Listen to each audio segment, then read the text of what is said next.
ఒకప్పుడు ఏదైతే తప్పని వాదించిందో బీజేపీ ఇప్పుడు అదే కావాలని చెప్తుంది ప్రభుత్వపు హోదాలు. ఒకప్పుడు కనిమొళి తమిళనాడుకి సంబంధించినటువంటి డిఎంకే నాయకురాలు కనిమొళి కావచ్చు, లేకపోతే రాజా మంత్రి కావచ్చు, కేంద్ర మంత్రి, వీళ్ళిద్దరు ఎందుకు అరెస్ట్ అయ్యారు? స్పెక్ట్రమ్ ఏదైతే ఇప్పుడు ఓ రకంగా చెప్పాలంటే గాలిని అమ్ముతారు మన సెల్ ఫోన్లకి, వీటికి సంబంధించినటువంటి స్పెక్ట్రమ్ అంటారు. వాటి మన ఈజీగా అర్థమయ్యే భాషలో చెప్పంటే గాలి, దాన్ని అమ్ముతారు. ఈ అమ్మేది కేంద్ర ప్రభుత్వం వేలం వేస్తుంది. వేలం వెయ్యమని ఆదేశించింది. అంతకుముందు ఏంటంటే అప్లై చేసుకున్నోడికి అప్లై చేసుకున్నట్టుగా ఫస్ట్ ఎవడు అప్లై చేసుకుంటే వాడికి ఇస్తాం అని చెప్పేది ప్రభుత్వం ఇచ్చింది మన్మోహన్ టైంలో. అలా ఇచ్చే క్రమంలో కొంతమంది దగ్గర కోట్ల రూపాయల డబ్బులు దోచుకుని అక్రమాలకు పాల్పడ్డారంటూ కోర్టులో కేసు పట్టడం ఆధారంగానే వాళ్ళిద్దరి అరెస్టు జరిగింది సిబిఐ ఎంక్వైరీలో. అప్పుడు ఆ విధానం తప్పు, వేలం వేయాలని వాదించింది బీజేపీ. వేలం వేసిస్తూ వచ్చారు ఇప్పటిదాకా.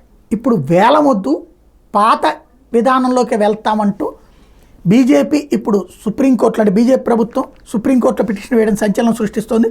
2G స్పెక్ట్రమ్ కేటాయింపుల మీద 2012లో ఇచ్చిన తీర్పును సవరించాలని 12 ఏళ్ల తర్వాత, 2012లో కాంగ్రెస్ ఉన్నప్పుడు అనమాట ఆ తీర్పు వచ్చింది. 12 ఏళ్ల తర్వాత సుప్రీంకోర్టు కేంద్ర ప్రభుత్వం విజ్ఞప్తి చేసింది. వేలం విధానాలు కాకుండా తామే కేటాయింపులు జరుపుతామని కోర్టుకు చెప్పింది. వేలం ద్వారా మాత్రమే కేటాయింపులు జరపాలంటే ఇచ్చిన గత తీర్పును సవరించాలని సుప్రీంకోర్టు ప్రధాన న్యాయమూర్తి justice DY Chandrachud, justice JB పార్దీవాలాల ధర్మాసనం ఎదురు కేంద్ర తరపున అటార్నీ జనరల్ ఆర్ వెంకటరమణ అభ్యర్థించారు. ఈ అంశం మీద తక్షణం విచారణ చేపట్టాలని కోరారు. ఫస్ట్ కమ్ ఫస్ట్ బేసిస్, ముందు వచ్చిన వారికే ప్రాధాన్యత పద్ధతిలో యూపీ హయాంలో ఏ రాజా టెలికాం మంత్రిగా ఉన్నప్పుడు 2G స్పెక్ట్రమ్కి సంబంధించిన కంపెనీలకు ఇచ్చిన 122 లైసెన్సులు రద్దు చేసి సుప్రీంకోర్టు తీర్పునివ్వడం తెలిసిందే.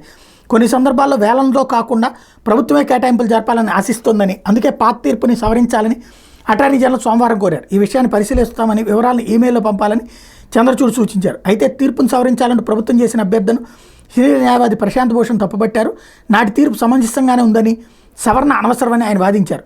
ఆనాడు యూపీఏ సర్కార్కు వ్యతిరేకంగా 2G స్పెక్ట్రమ్ మీద ప్రజా ప్రయోజన వ్యాజ్యాలు దాఖలు చేసిన ఎన్జిఓ సంస్థ తరపున ఆనాడు ప్రశాంత్ భూషణే వాదించారు.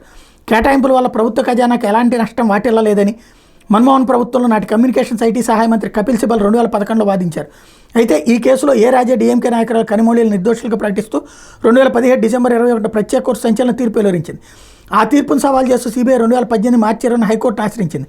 అక్రమ కేటాయింపుల వల్ల కేంద్ర ఖజానాకు 30,984 కోట్ల నష్టం వాటిల్లిందని వాదించింది. వేలం విధానంలో జరగని కేటాయింపుల లైసెన్సులు రద్దు చేస్తూ సుప్రీంకోర్టు తీర్పు చెప్పింది.